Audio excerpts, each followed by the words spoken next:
एक बार सुमेरु पर्वत पर बैठे हुए ब्रह्मा जी के पास जाकर देवताओं ने उनसे अविनाशी तत्व बताने का अनुरोध किया। शिवजी की माया से मोहित ब्रह्मा जी उस तत्व को न जानते हुए भी इस प्रकार कहने लगे, मैं ही इस संसार को उत्पन्न करने वाला स्वयंभू अजन्मा एकमात्र ईश्वर अनादि भक्ति ब्रह्म घोर निरंजन आत्मा हूँ। मैं ही प्रवृत्ति और निवृत्ति का मूलाधार सर्वलीन पूर्ण ब्रह्मा हूँ। ब्रह्मा जी के ऐसा कहने पर मुनि मंडली में विद्यमान विष्णु जी ने उन्हें समझाते हुए कहा कि मेरी आज्ञा से तो तुम सृष्टि के रचयिता बने हो, मेरा अनादर करके तुम अपने प्रभुत्व की बात कैसे कर रहे हो। इस प्रकार ब्रह्मा और विष्णु अपना अपना प्रभुत्व स्थापित करने लगे और अपने पक्ष के समर्थन में शास्त्र वाक्य उद्धृत करने लगे। अंततः वेदों से पूछने का निर्णय हुआ तो स्वरूप धारण करके आए चारों वेदों ने क्रमशः अपना अपना मत इस प्रकार प्रकट किया।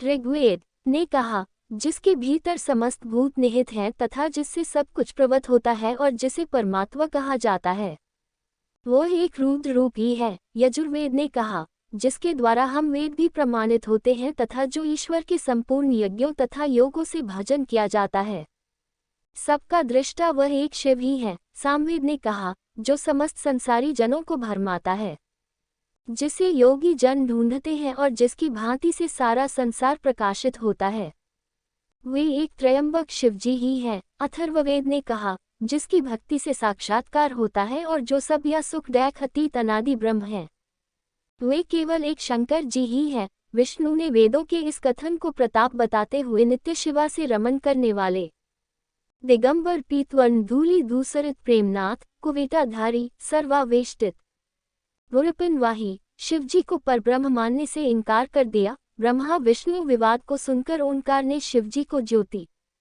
नित्य और सनातन परब्रह्म बताया, परंतु फिर भी शिव माया से मोहित ब्रह्मा विष्णु की बुद्धि नहीं बदली। उस समय उन दोनों के मध्य आदि अंत रहित एक ऐसी विशाल ज्योति प्रकट हुई कि उससे ब्रह्मा का पंचम सिर जलने लगा। इतने में त्रिशूलधारी नील लोहित शिव वहां प्रकट हुए तो अज्ञानतावश ब्रह्मा उन्हें अपना पुत्र समझकर अपनी शरण में आने को कहने लगे। ब्रह्मा की संपूर्ण बातें सुनकर शिवजी अत्यंत क्रुद्ध हुए और उन्होंने तत्काल भैरव को प्रकट कर उससे ब्रह्मा पर शासन करने का आदेश दिया। आज्ञा का पालन करते हुए भैरव ने अपनी बाईं उंगली के नखाग्र से ब्रह्मा जी का पंचम सिर काट डाला। भयभीत ब्रह्मा शतरुद्री का पाठ करते हुए शिवजी की शरण हुए। ब्रह्मा और विष्णु दोनों को सत्य की प्रतीति हो गई और वे दोनों शिवजी की महिमा का गान करने लगे। ये देखकर शिवजी शांत हुए और उन दोनों को अभयदान दिया। इसके उपरांत शिवजी ने भैरव को, जो काल को भी भयभीत करने वाला होने के कारण,